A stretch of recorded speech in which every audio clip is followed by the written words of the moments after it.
Assalamualaikum tuan-tuan, selamat pagi. Saya Najmi daripada Rad Motoring tuan-tuan.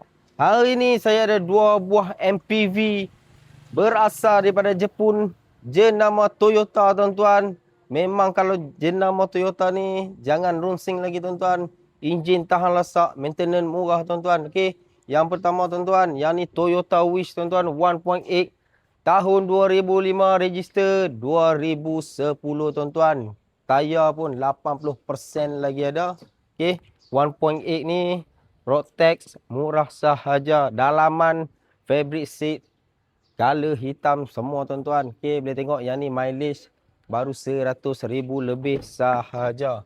Okey tuan-tuan, boleh tengok bahagian belakang memang sangat kemas. Cantik lagi tuan-tuan. Yang mana mencari MPV yang bajet. Okey. Boleh tengok yang ni tuan-tuan. Saya nak menjual pun bawah 20,000 sahaja. Okey. Yang ni dia lipas seat. Dia macam biasalah tuan-tuan kalau MPV. Okey, semua dah ada lengkap dia dah bagi. Nombor pun cantik 6764 tuan-tuan. Yang ni bagi dekat saya 18,800 sahaja. Siap puspakom, siap tukar nama. Okey. Yang ni tuan-tuan, kereta sangat rare tuan-tuan. Yang ni Toyota Isis Walk tuan-tuan. Memang cantik. Okey, yang ni cat dia ada merkah-merkah sikit. Okey, yang ni saya jual seadanya. Yang ni pun macam biasa, yang ni beli kat Shopee pun murah saja tuan-tuan. Okey. Sport rim dah belanja. Boleh tengok tayar ada lebih kurang 70 ke 60% lagi. Yang ni dalaman color cream tuan-tuan, fabric seat. Yang ni mileage 200,000 lebih. Tapi jangan risau. Memang kita dah check semua enjin gearbox. Memang cantik. Smooth. Okay, bawa pun sedap. Saya dah test drive. Memang kemas tuan-tuan. Yang ni pun 7 seater. Yang ni saya nak jual murah saja bagi tuan-tuan.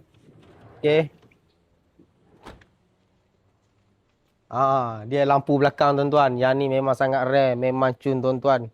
Tengok lampu belakang. Ingat apa tuan-tuan? Ingat Jepun tuan-tuan. Okay. Tu dia bahagian belakang. Memang kemas. Memang cantik. Jom tuan-tuan, saya tunjuk enjin dekat tuan-tuan. Enjin memang sangat-sangat smooth. Kereta keluaran tahun 2005, register tahun 2010. Okey. Tuan-tuan boleh tengok. Yang ni gegar enjin mountain saja tuan-tuan. Buat pemurah 200 ke 300 sahaja. Okey.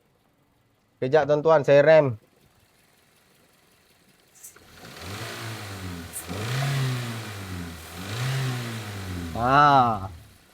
Oceh bunyinya tuan-tuan. Oceh. Memang cantik tuan-tuan.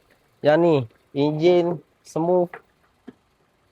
Okey. Yang ni tuan-tuan, Toyota Axis Walk bagi dekat saya hanya 22,800 sahaja.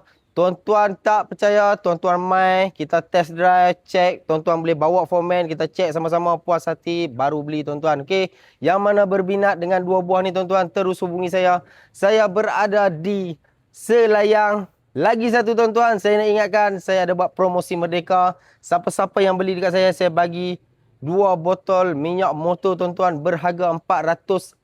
400 lebih tuan-tuan, 2 botol dah dekat 900. Okey. Full polish, full tinted saya belanja tuan-tuan. Okey. Yang mana berminat terus hubungi saya. Assalamualaikum.